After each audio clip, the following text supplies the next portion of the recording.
Hi, Ted Morrissey here doing a video for my students at Southern New Hampshire University. And this is a class where creative writing majors and similar sorts of folks create websites, blogs, social media accounts, and so forth to promote their work and themselves as authors and poets and screenwriters and so forth.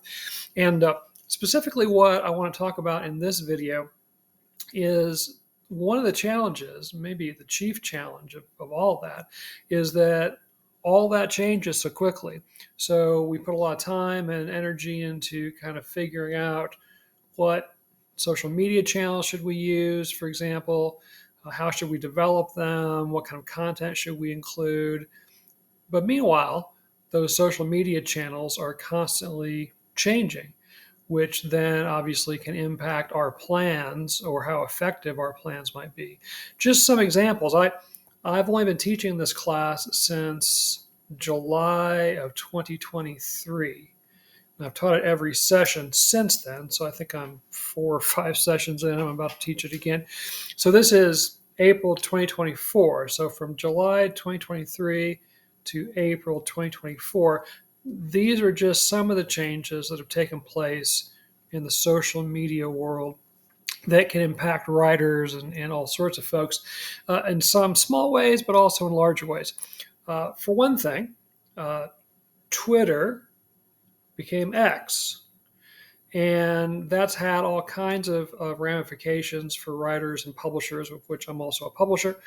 On the kind of the small scale, um, if you have like the classic Twitter bird logo on your website or your social media account, as a publisher, I would include it printed on the books and inside the book jackets and so forth.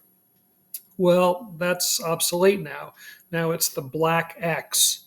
So going forward, if you want to stay up to date, have to change out all those blue birds for black X's. Again, not rocket science, but time consuming, right? I'm also a librarian, and so I pay attention to new books as they come in throughout the week. And just very, very recently, within the last, I don't know, 2 or 3 weeks maybe, I've started to see books coming in, brand new books coming in that have the new X logo and not the blue Twitter bird logo. So it took many months for that change, that graphic change, to filter into the publishing industry. Got to pause this. Got to let my dog in at the door. He's a good boy. So there's that sort of just like physical issue of switching out the logos if you're a publisher or if you're trying to maintain a website, for example, that's up to date and has the current graphics and so forth. But more importantly, probably, is that with that change, with Elon Musk taking over Twitter, first of all, and then changing it to X and other major changes in that company, a lot of folks have migrated away from Twitter. A lot of writers and other kind of creative folks just no longer use it because they have ideological differences with Elon Musk, or whatever. Um, Also, I think the way that Musk changed, like the algorithm, it changes what messages you see and who sees your tweets, X's, whatever we call them now, right?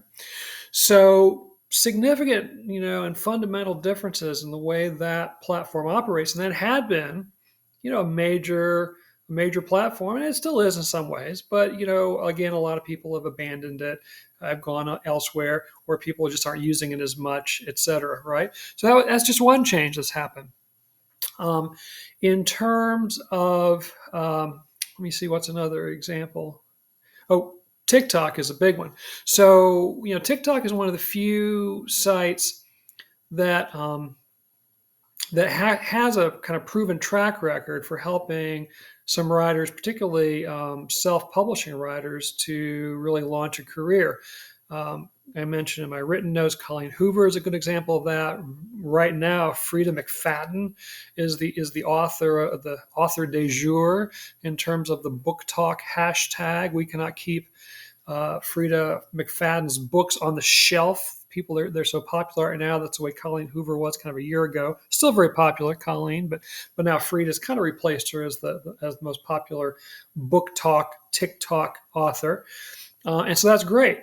But as you may know, there is legislation underfoot that could ban TikTok in the U.S. because it's a Chinese-based company, and people are concerned about, spying and all kinds of issues like that.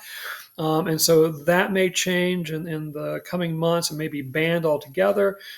It could maybe TikTok will be sold to another company that's not Chinese-based.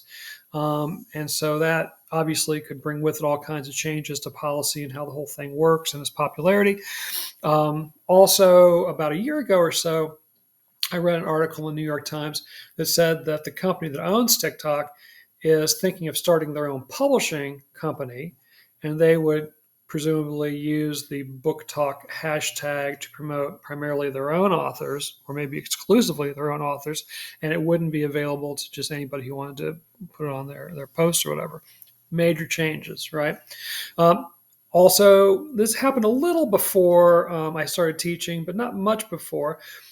Meta, which owns Facebook and Instagram and WhatsApp, started Threads.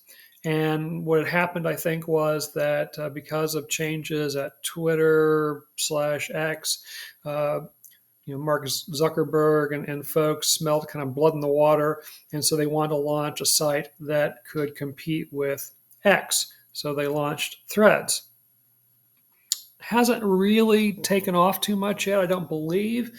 As I say in my written notes, some people believe it's destined to sort of go away altogether. Other folks see its maybe lack of immediate success as an indication that it's very flexible and that somebody who's really creative and innovative could come in and really put it to good effect, right? The problem with popular sites is they're popular, so you're competing with even more voices out there, millions and millions of other writers and creative types, whereas a lesser popular site, it's lesser popular, which is not great, but you're not elbowing for space as much with other writers because there just aren't that many people on it. So there's kind of pros and cons each way, right? Catch-22 kind of thing, right? And I mentioned that like the Kindle Vella program, which is a way to maybe build an audience, get paid for works in progress. It's changed its rules and regs significantly in just recent weeks, which may be an indication that the program isn't as popular as Kindle Direct Publishing hoped it would be. So, will there be other changes coming down the pike? Will it go away altogether? Who knows, right?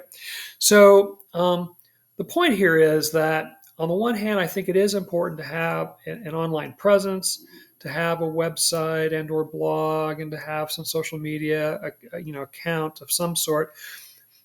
Try to keep it current. But on the other hand, don't lose a lot of sleep over it. The best of intentions, one can't really anticipate what's going to happen. Reach out as best you can and so forth. Just kind of see it as sort of your calling card to the writing community. So anyone who does come upon your posts and so forth, they kind of have a sense of who you are as a writer and have access to your work and that kind of thing. But again, there's so much about it that we can't control that there's no point really in worrying about it. Again, this video that I'm making, it will probably be obsolete a week from now because there's going to be changes, that happen that I can't begin to anticipate. Right? I mentioned Facebook used to be the end site for writers. Pretty passe now. Not as important, nearly as important as it was just a couple of years ago. Other sites have come and gone very, very quickly. And so it's just hard to know what the popular site's going to be, how effective it may be, etc. All right, I'm going to stop there and let you mull over all of that, and I will see you down at the digital trail.